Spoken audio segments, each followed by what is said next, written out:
Hey, we had, you know what, we're going to do our own little CBS thing because we had a visitor the other day, Fez, that was Polo and his scary wife. Yeah, Polo came by the other day. His wife was stuck over at Bloomingdale's. So after the show ended, he ended up hauling her into the studio with us while we were still here. Yeah, let me just set this up. He came in to do the show. He put her at Bloomingdale's because he was afraid to bring her in. He brought her in after the show, so we tried to roll tape. It went on for like an hour.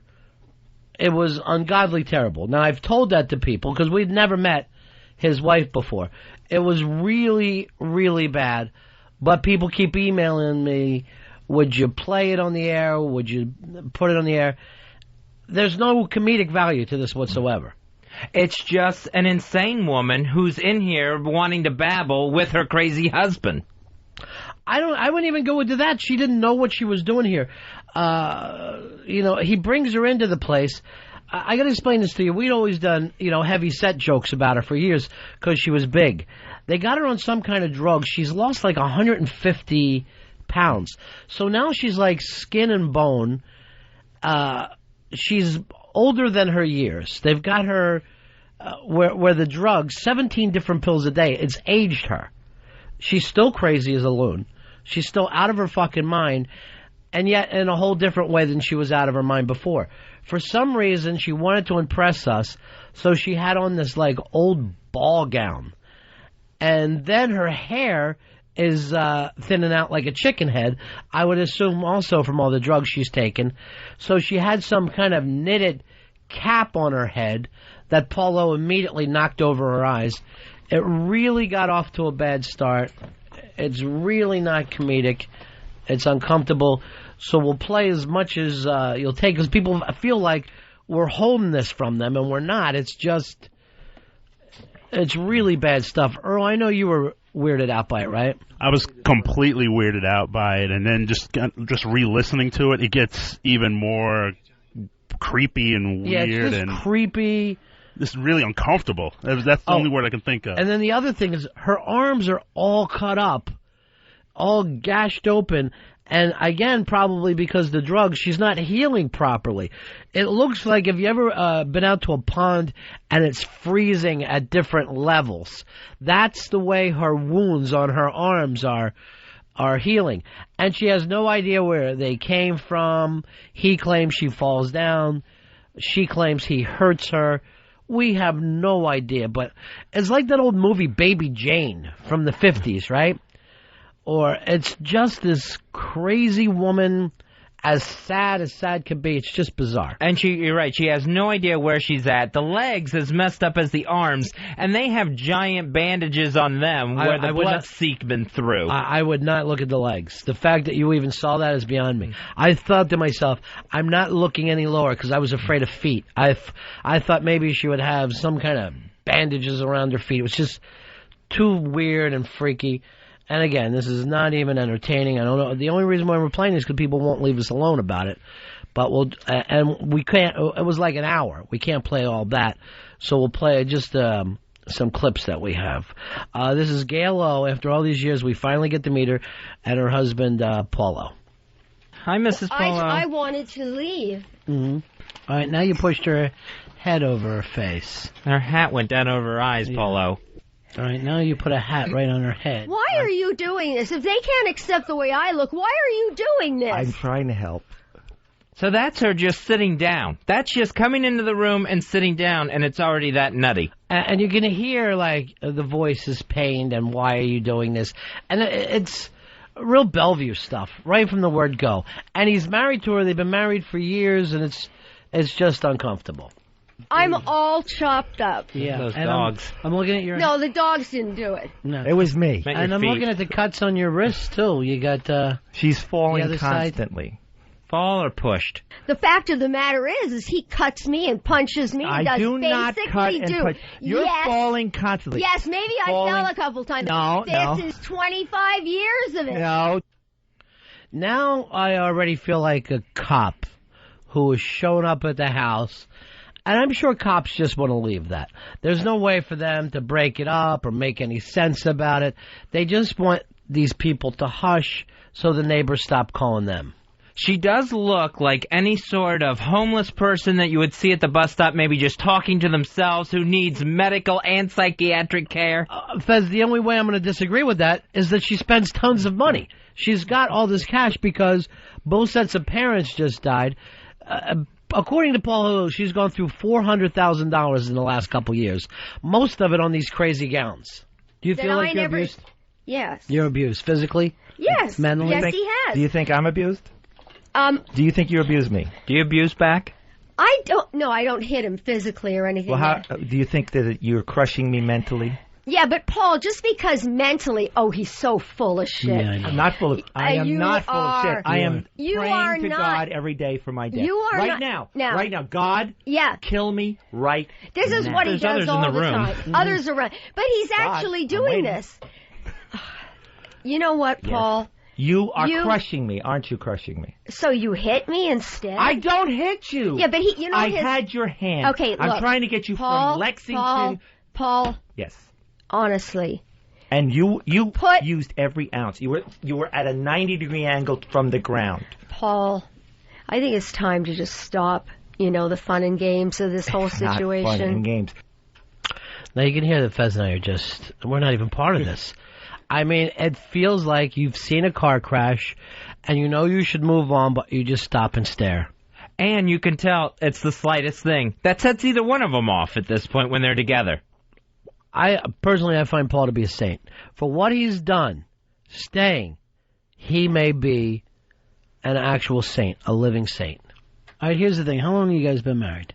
29 years. 29? Is that long? It's the big question is, why do we stay together? why do you stay together, and why haven't you made a family? Why don't you have children? Oh, see, I wanted to do that. Oh, nice. It was really something that I wanted to do. Mm-hmm. Because I was with, family was very important to me. Did you two have trouble getting pregnant? Was that the problem? No, of course not. Well, what happened then?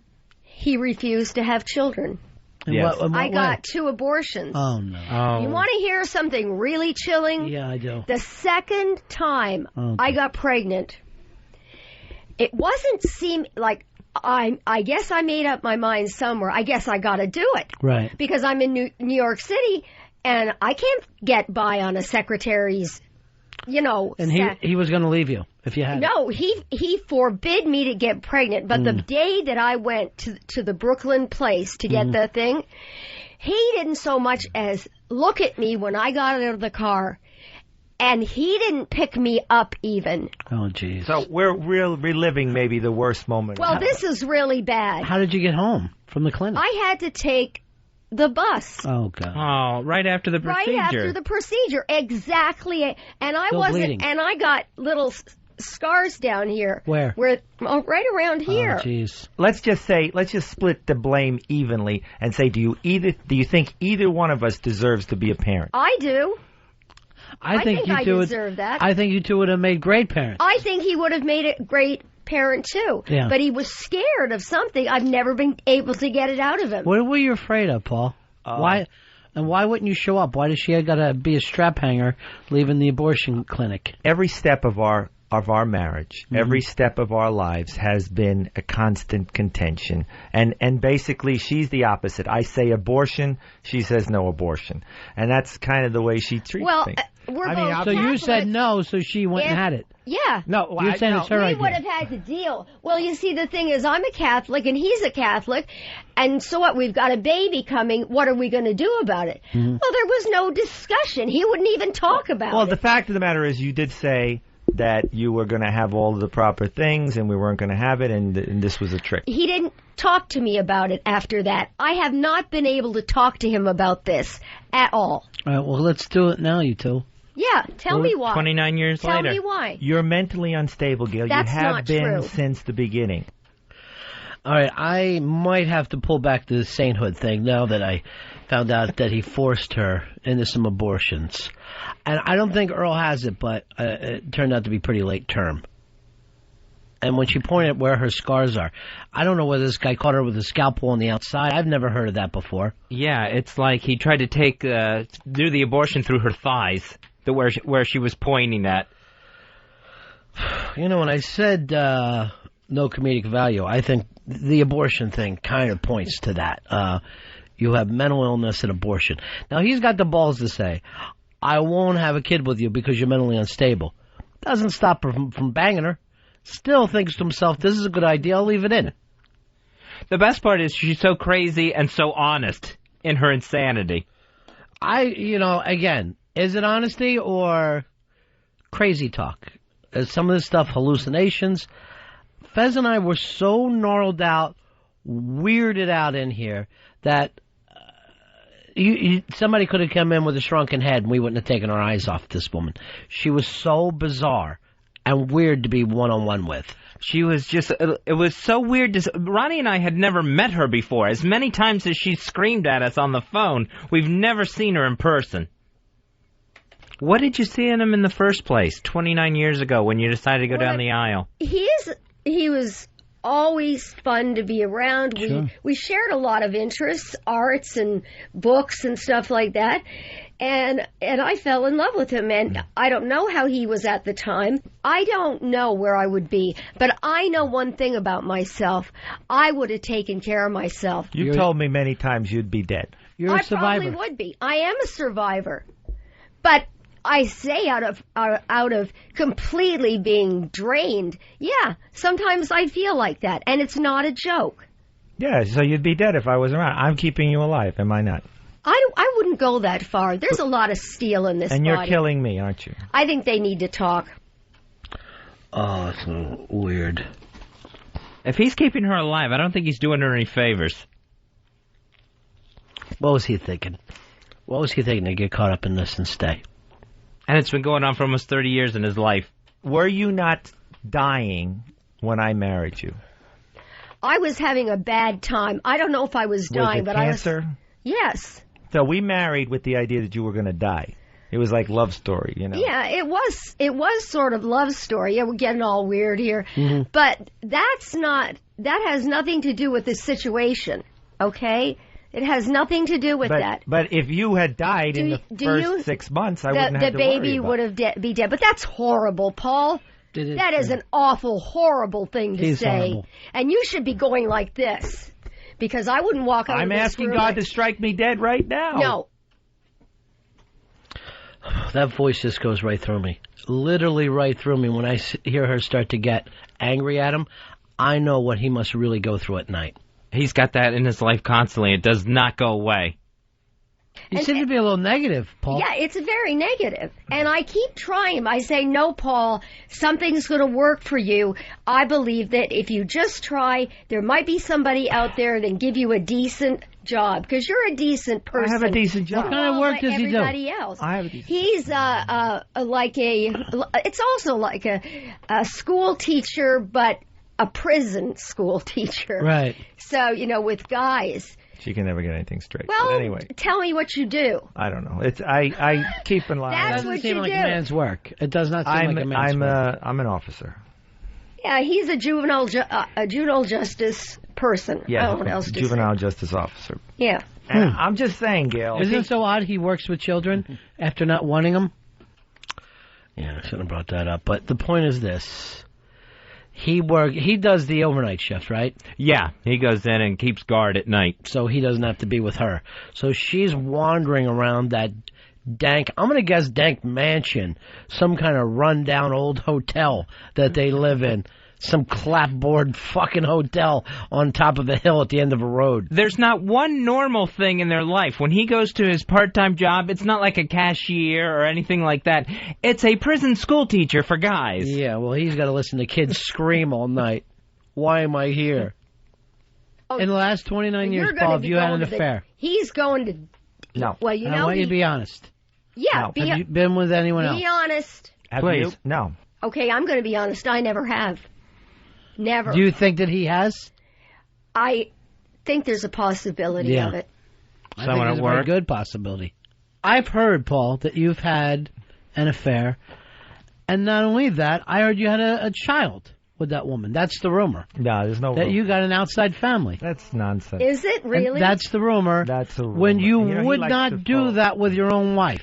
Well, he's lied about one thing. Why wouldn't he lie about another? Yeah. Exactly. And the problem is, Gail, is And you've hit her. They know that you can flip out. At any You've moment. hit Gail. Well, I'm I've not cut her. flipping out right now. Look at the cuts on her wrist. Yeah, and I I did not do that. You cannot physically do this to yourself. It's you impossible. No, somebody You grabbed do me a triple on. somersault in Yeah, the bedroom. and I can tell you how, by having a hand grab you. No, and that's, as a matter of fact, I'm coming over here. She's thinking, look.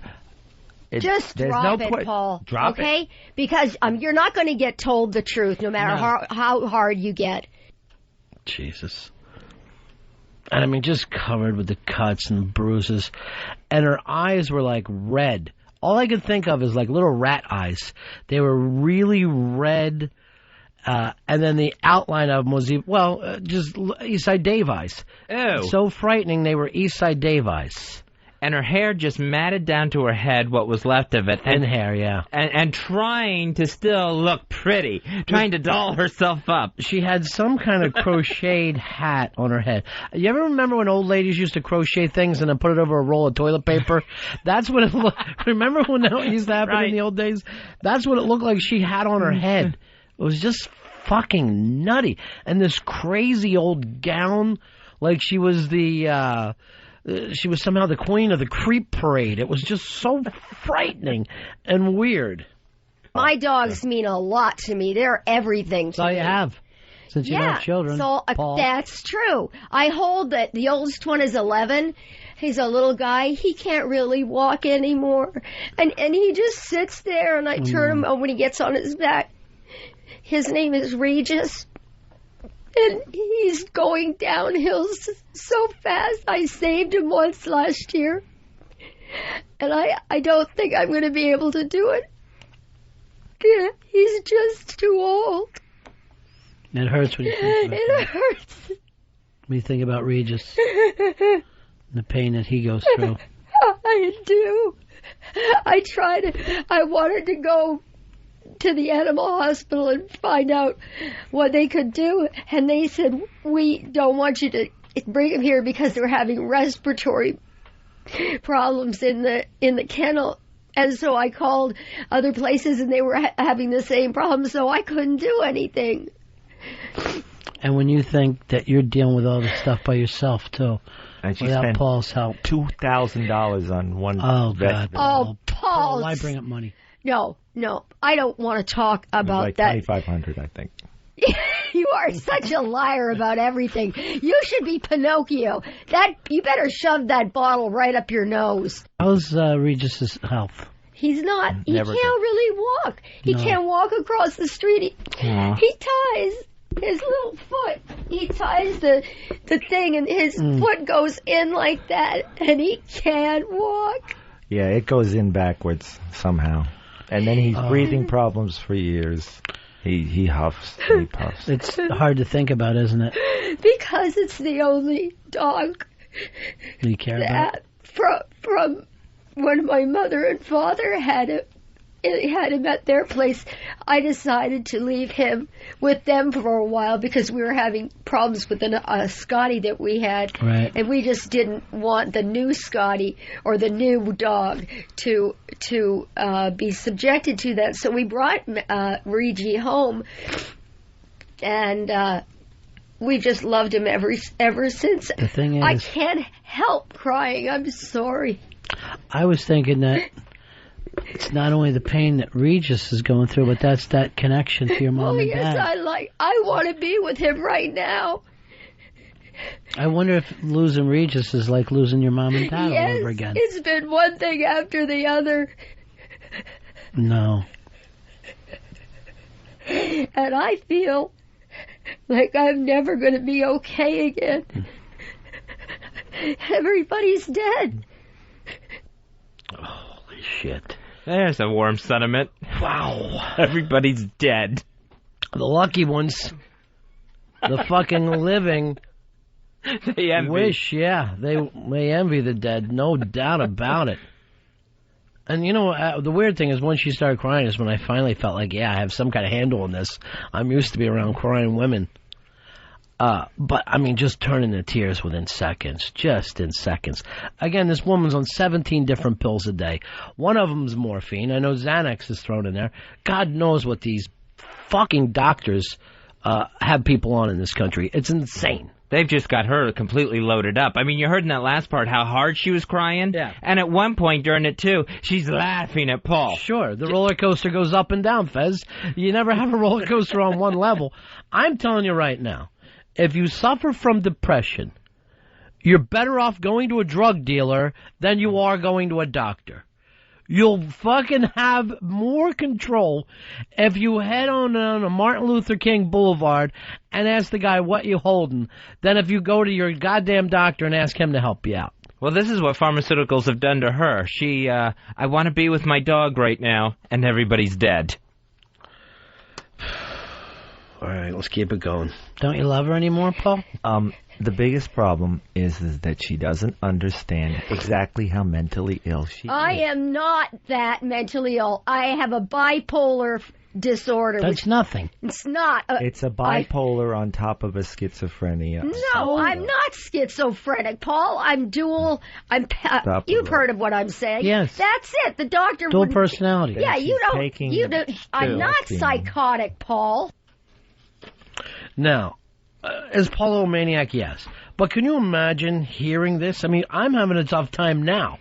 I would spend an hour with her. I'm hearing this again. I'm freaked out. I can't imagine this is your 24-hour-a-day life. He's with her all the time, trying to get her to the doctor, trying to get her, to a store, whatever. It never ends for him. She gave me a headache by the half hour into her visit. All right, let me flip the script, though, Fez, and see if this makes any sense to you. Does he somehow like this because it puts him in control? Does he like having her all fucked up? I know to us on the outside, it looks like a nightmare. But somehow is he the king of pain? It's almost comforting to him to have her so nuts. Almost like it's his private science experiment, where he knows, out of these 17 pills, he knows how to mix and match along the way. I don't think anybody's mixing and matching. I think they get done whenever they want. I don't know how Paul keeps it. If there's morphine in the house and I'm living with that, I'm guaranteeing you I'm doing some of the morphine. That goes without saying. You have a connection with Regis, your dog, that he doesn't quite understand. Well, I understand. And Paul, please. And the thing is, Gail, you've lost so many over the years. Everybody has died. Right. And lost them all. I just don't know what to do. I don't know how to get through this. Because when he dies, I'll have all the people and dogs that my mother and father, that will be the end of them forever. And right. I can't help looking at it that way. Did you have to bring up the dog again, Ronnie? I didn't know whether we really explored everything that we needed to. I think we got all that we needed about the dog. But it is interesting that if you suddenly say Regis, you can get her crying again. Like she's Pavlov's dog. Yeah. Well, she's Paul Ho's dog, actually. I'm probably going to die first. I hope so. You hope to die before Christmas? If Regis dies, yeah. Paul, what about you? We have been through stress that just never ends, and it's just awful. We're waiting for a miracle. I'm afraid that if I die before he will, mm-hmm. and I think what's going to happen is he won't care at all that I'm gone. And if I die first? If you die first, I probably will commit suicide or something. I mean. Good one. The thing is, these are relatively young people. Honestly, I think they're both in their probably late 40s. She might be early 50s. They talk about death as if they're in their 80s. Like they are planning for, well, she wants to be dead before Christmas. We all do, but, you don't always get your wish. Now, one of the things is you guys do have dogs. The oldest, Regis, right? What kind of shape is Regis in? Good. What's wrong? Well, he can't walk anymore, and he can't, my little buddy, I call him, he can't get to the kitchen anymore, because, boy, I'll tell you, he would just make a straight line into the kitchen. Whatever you hear a crackle of anything, Regis is there. He's hungry. Gimme. Right. No more. I had to actually, a couple weeks ago, started giving him a tray of his own water because he can't make it into the kitchen. And I'm just terrified that one night I'm going to get out of bed and I'm going to go, "Hi, Regis. I just came over to say hello to you. You okay, Regis? It's Gail. Love you, Regis." And then I'll go over, and then I'll go over and he opens his little eyes and he stares up at me. But this is going to be a really bad thing to happen to me. But dogs die young. I know. But that doesn't take away the pain. I know. What you don't understand, that's her connection too with her mom and dad, right? I understand. It's like... It's the last thing left of them. Yes. If. All right, you brought up Regis again, Ronnie. Well, somebody had to. I just wanted to see... Nobody had to. I wanted to see whether she liked him or not. That hadn't been established. You talk about Paul Lowe, you have found a hot button with her. It's Regis. It's the only place I felt even the slightest bit that I could downshift. Whenever I felt like I needed to downshift a little bit, I'd bring up Regis. And then if Regis isn't clicking, then all you have to do, what you're doing, is bringing up the dead parents. Her dead mom and dad. Oh, her mom and dad passed away. Yes, you know that. Now I do. I gotta tell you, I was only paying attention with half an ear. Oh, God, this is so awful. And to my credit, I swear, you know I didn't want to play this. I told you right. It can't be played. I told Earl it can't be played. I told listeners it can't be played. It was just really, real. Hearing it does no justice to be in this room and just feel the doom. The doom was unbelievable. But here's a benefit that I get. Every time that the cops get her, they let her go. Because? They don't get me for anything. They just take me home because I'm wandering around. Exactly. They take you home. They Why? know who I am. Right. Gail's out for a walk. Some Looks of the like she knows where I'm going. They're very and one nice time, to you. Paul's coming home. You jumped over the church fence? No. We're talking this backyard this into is his fun. window? Oh, yeah, okay. I don't know if that's even true. You were coming home, and the fire truck was going in this direction, and Paul was coming forward to our house, and Paul screams out, "What's going on?" He said, "It's your wife." She's such a nut. Like, this is the amusing story. I lit the house on fire. It's like she's absolutely thrilled with being crazy at that point. There she's excited and manic again. And here's the weird thing. We all go out for walks and the police don't need to pick us up. What the hell is she doing?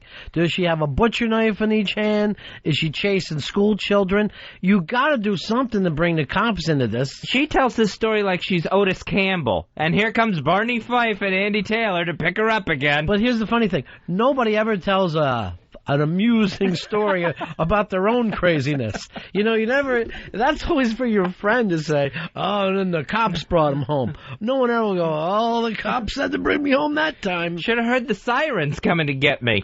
So these poor cops in the neighborhood, they know her. They must get calls from all the neighbors. They know her by sight. They just have to pick her up, bring her back, because for some reason we won't just throw people in the nut hut and leave them.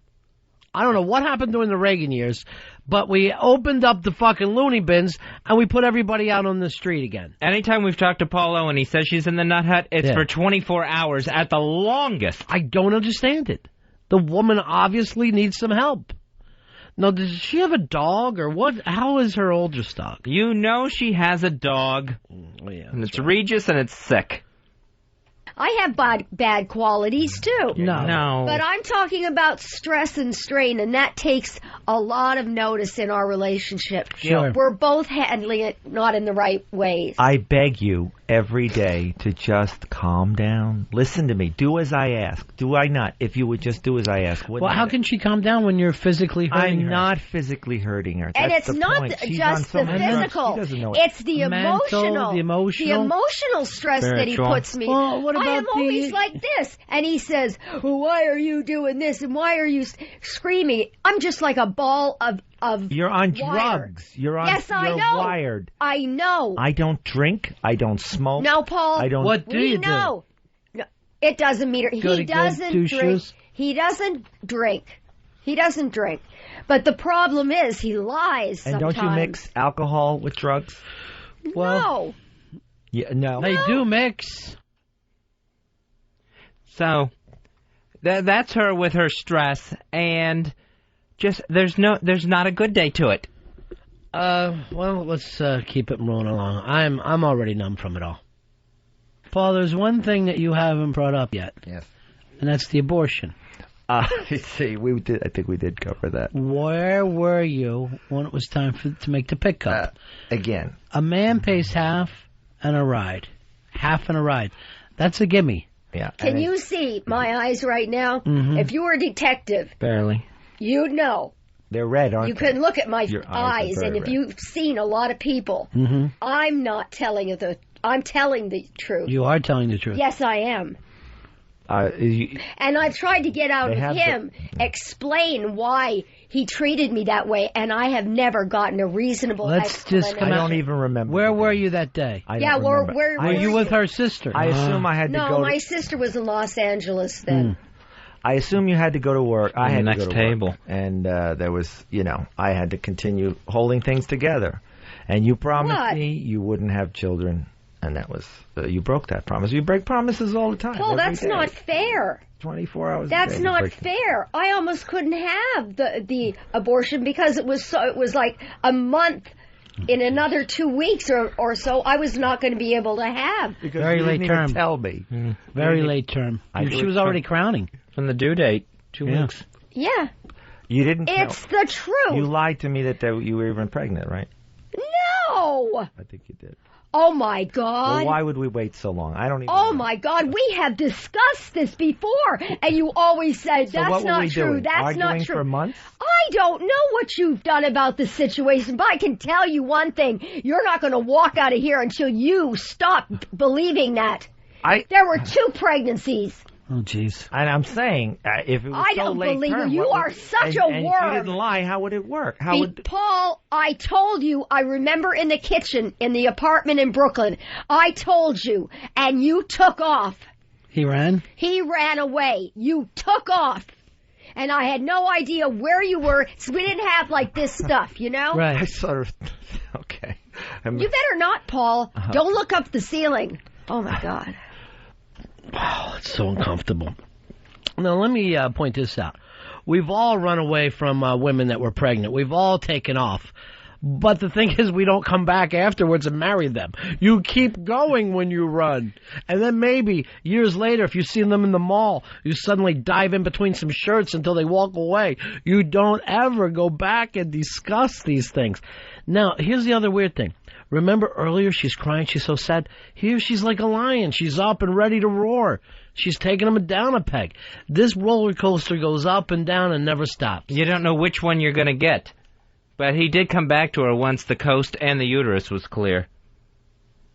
So do you think marriage is a disaster? No, I don't. I very much think that marriage is a great place, and I wish I had a teacher's degree so I could go out there and tell all the girls about all this crap and tell everybody about drugs and all that crap. And Drugs and marriage. you better, I'll tell you, a lot of people who listen to this, please don't take drugs, And don't get married. please go to a gynecologist, please.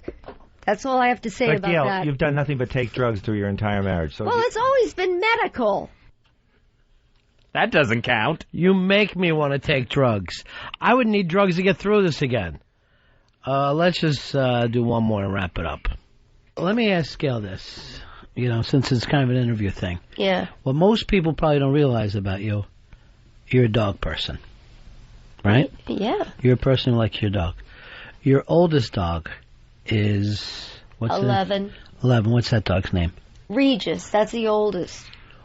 How's Regis doing right now? What kind of shape is Regis in? Well, like I said before, Regis is unable to walk properly. I had to take a thing of water over in the living room where he is, so he could reach the water, so he wouldn't have to, try to. He gives it such a try. He gives it a struggle. And one time, I turned around to look, and I didn't know what was going on, I turned around, and there's Regis. For half an hour, he struggled to get across the living room into the kitchen, and it would have broken your heart. It is now, just hearing it. It was the pain, awful. the physical pain. He's going to die soon, Gil. I know that, Paul. You don't have to tell me that. So you had to bring up the dog one more time. I had to know. You knew. I have no idea how the whole thing goes down. I don't know how they live this way. And, they're in here for an hour, and you could either go, wow, that's interesting, that's funny, or that's awful, you guys shouldn't have had him on the radio. The fact is, this goes on 24 hours a day. Whether we're with them, whether we're not with them, no matter whether they're on the radio, whether they're not. Later, Dave called them. They were overeating. She went crazy screaming at Dave when they're in the middle of a restaurant, only later to call back and go, oh, I didn't know it was you. I apologize, whatever. This is what happens. Either you look at it or you don't look at it, but this is their reality. And then he came back later, like that evening, to drop off a CD. Remember how well he dressed he was? He had the jacket and looking very well. The shirt's out of its tail. The shirt tail, he's looking like he was beaten? Yeah, like he was beaten. And Galo is doing everything to have the wall hold her up. She can't even stand at that point. Well, yeah, the drugs hit at different times of the day. Well, Paulo had this film gap, Fezzi. We'd backed him from the beginning with this. He was in New York. He'd come all the way up from Florida to shoot this film. We were excited for him. It sounded like a terrific film where Paulo is going to be playing a serial killer. And we thought it was all going great.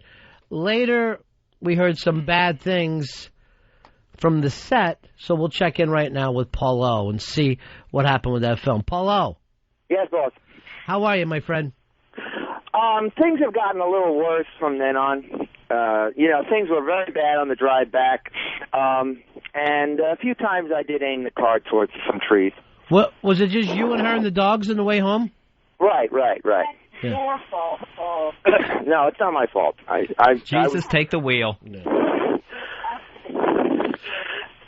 any case, yeah, I'm okay, but yeah, we really, this is really going to be the focus, the fulcrum, hopefully, to a turnaround. We're going to turn her around. Are we going to turn you around, Gail, or not? You want to talk to Gail? Yeah, sure. Okay, here. Hello. Hi, Gail. It was great meeting you the other day. Yeah, it was great, but I was hurt. And I just said to myself, oh, well, what are you going to do? Right. Well, you and Paul had We're going to listen. That's fine. Right. What were you going to say, Ron? Paul, and you had a nice trip back to Florida? Yeah, everybody had a good time. Good. It was... Even little, what is it? Regis. What is it? Oh, who cares? Little Regis that was well taken care of. Oh, that's good. And that pretty much is it. Very medicated today. I'll have the phone back for a second. Yeah. Okay. All right, bye-bye. I'm never going to get the other 3 pounds back on me. Well, let me have the phone back for a second. That doesn't make sense. I'm just going to take the phone back, because clearly she's fading out. You can tell she's fading out. Today is a medicated day. Right. I told her very specifically, do not take any medication in the morning, because we had to unload the car. She packed 80 outfits for a 5-day trip, so I had to get all of that coordinated. She kept dumping her purse, hiding her purses all over the house, and I am at the end of my rope. Now, Paul, how much money did you say she spent on clothes in the last several years? In the last 5 years, I estimate between all of her frivolous expenses, including clothes, jewelry, makeup, on and on and on, that kind of stuff, $400,000. Now, why would you let her have access to that money?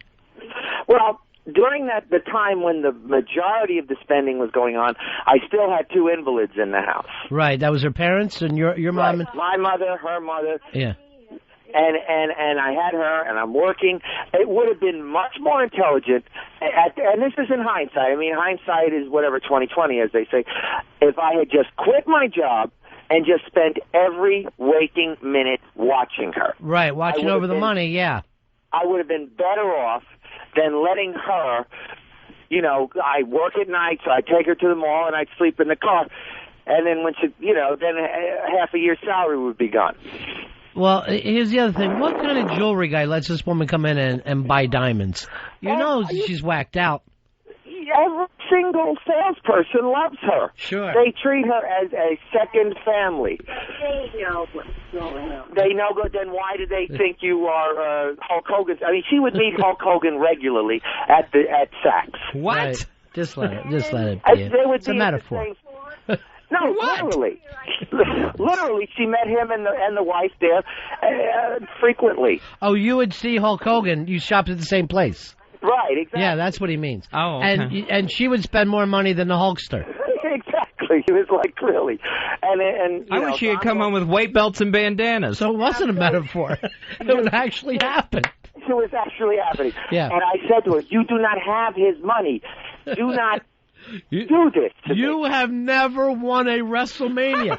Stop spending pound for pound with Hulk Hogan. All right, Very sweet guy, incidentally. Paulo, we were all excited about the film Gap. Well, the fact is, the filming was the one thing that went without a hitch. I mean, there was a little bit of controversy with Crotch Critter, but in my opinion, he added a tremendous amount to the production as well. And I think everybody was just so perfect and wonderful. Well, it was like God literally stepped in and took over. Now, one of the complaints that we heard about you is that when you were acting in this film, you shot the film in a day and a half, right? Right. One of the things that they said is while you were acting, shooting the film, you still had the script in your hand. I didn't have a script. I'm playing a psychotic, delusional man who is with a mission, and those were just scattered, tattered notes that this guy was carrying. So you, in your opinion, this guy would write out a script for himself, and he would read off of it, so that does make a little more sense. Okay. I very, very rarely read off of it, but everyone... Oh, wait, now she's on her tear, so let's get her. Now, what are you talking about? It's just that I've asked you to buy, what do you call those? I don't know what you call them. Is this what...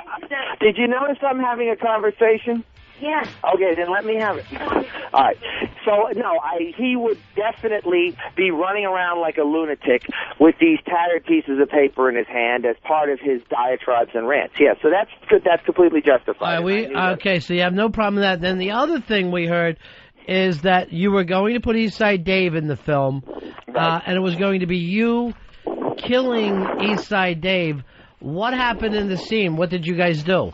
Okay, now this was a little odd, and I understand how Dave might feel about this, but I knew what we had already for the film, and we had a completed film already, right? Without him. Without him, and I knew Dave wanted to be in the film, and I knew I had a problem with Gail. We had just completed the interview, and he wanted, and she had already known we were going to go to the fancy steak place, so we actually had to take a rickshaw because her feet were bad. We had to take the rickshaw over to the restaurant. And I couldn't get back in time and I knew Anthony, who was the camera guy, one of the two camera guys, was going to be great. He would film ultra close-ups, which is obviously Dave's best feature. Very scary face. No, I mean in a good way. Right. And I knew we'd get great stuff, and I directed from the restaurant. So as you sat in the restaurant, there is a scene where you're being murdered, Dave, and yet nobody's with you. Would De Niro have to call up Scorsese at a restaurant and ask Scorsese to give him some motivation? Paul, why did you have me scheduled for August 8th if the film wrapped on August 6th? But that's because at the time, I knew that you were a very important person, Dave. Thank you. You're very important, and you have to be given special consideration. Gail, I'm having a conversation. Well, see what she's doing. See if she's okay. She's just following me around, and Well, then spend time with the dog.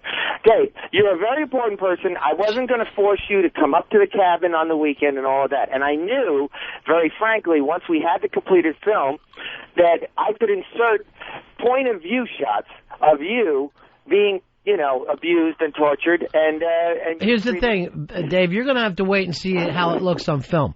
Now, Paulo, promise me that this is not going to go straight to DVD, that you attempt to get this released in the theaters. I promise you, I've already had a discussion with Tom about that, because Tom, kind of thinks, that we were making a cheapy kind of horror, just a cheap B film.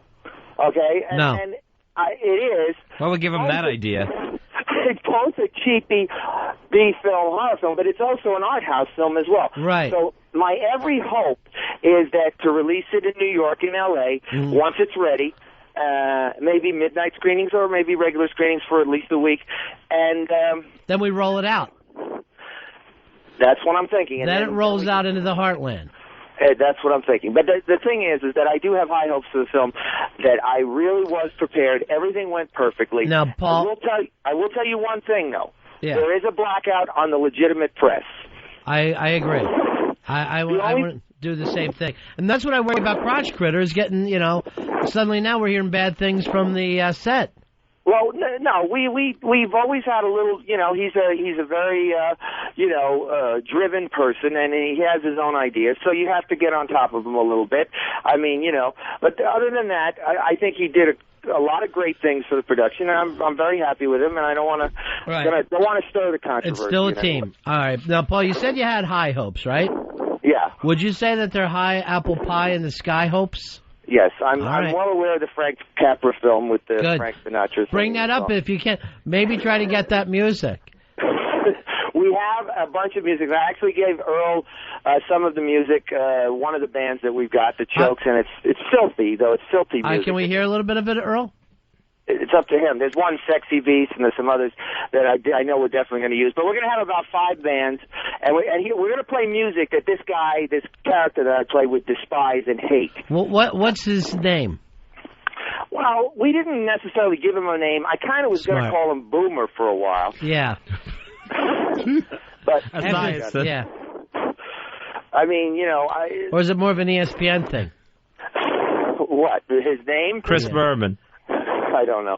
And Gail, of course, no matter, guys, now that all of this has really come out of the wash and that we really see the real Gail, this is what I deal with. I mean, literally, I know you every do, bro. single conversation that I have, she's either screaming or babbling or mumbling or yelling or something in the background. So how do I concentrate and have a normal conversation? I can only see this thing ending in a murder-suicide. And I don't know what end you're going to be on and what end she's going to be on. Okay, we're going to make every effort to turn things around in the next month. If it does not turn around in the next month, I absolutely agree that I, at the very least, will kill myself. So, I mean, if you want to put out a poll or something on whether people think I should kill myself, I will try and abide by it. If you do this, if you kill yourself, you know how much press I'm going to get for Gap if that happens? Let me start working the phones. Let me do my job.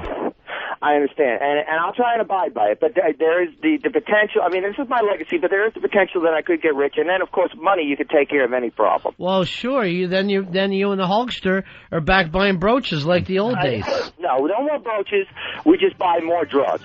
That's it. All right, now let's play one of these songs, Fez. You got one? Yeah, I got one here. This is the Chokes, Poop City Gorillas.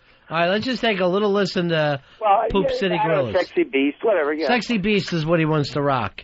That's the one that you like a lot, huh? Well, so far, yeah. But, I mean, I've got a few other bands. I want to put some rap and some, 80s metal, whatever. I love the way you're thinking, Polo.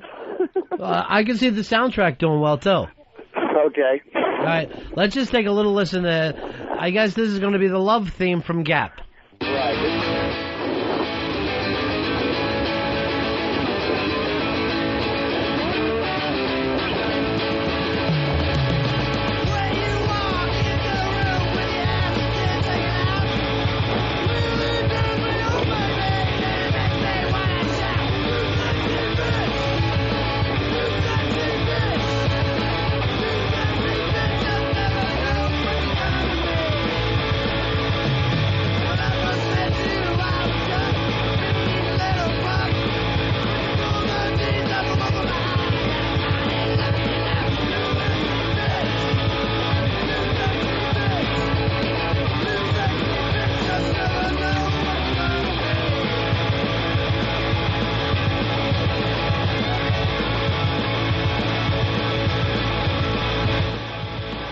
right, sounds like we got a single. This is perfect, Paul. Thank you. Yeah, I like the way this thing is coming together. I'm glad I talked to you. I'm glad I talked to you after Crotch Critter. I think he's got some complaints, but then after talking with Paul, I see he's answering on this. He's an old-style mogul, is right. what it is. He walks in with the cigar, and he wants everything to go a certain way. So, you know, and we want to bring that back. Right. As a matter of fact, I want him to represent the film around the country. I like the idea. Hold on, here's Peter. Peter, you're on Ron and Fez. Oh, hey, guys, what's up? Hey.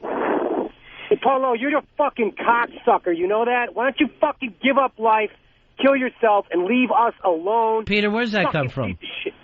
Right, so that's one vote for killing myself, as I see it right now. All right, Paul, I don't want you to feel like that has to happen. Here's Russ. Russ, you're on Ron and Fez. Hey, buddy. Yeah. Hey, thank you for putting that interview on. I found it very interesting.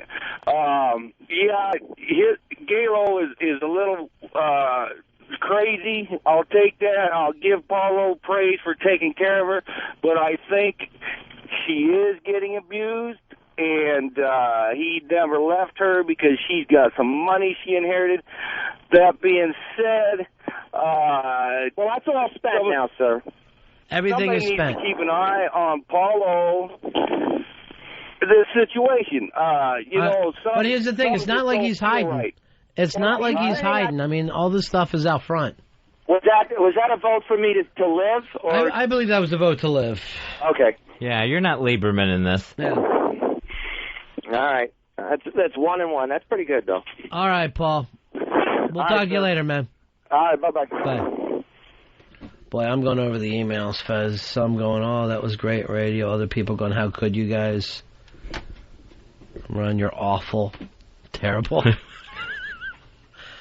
I fucking said up front, I'm not happy with that. If you think what you heard was bad, oh God, you should have lived it for over an hour in here.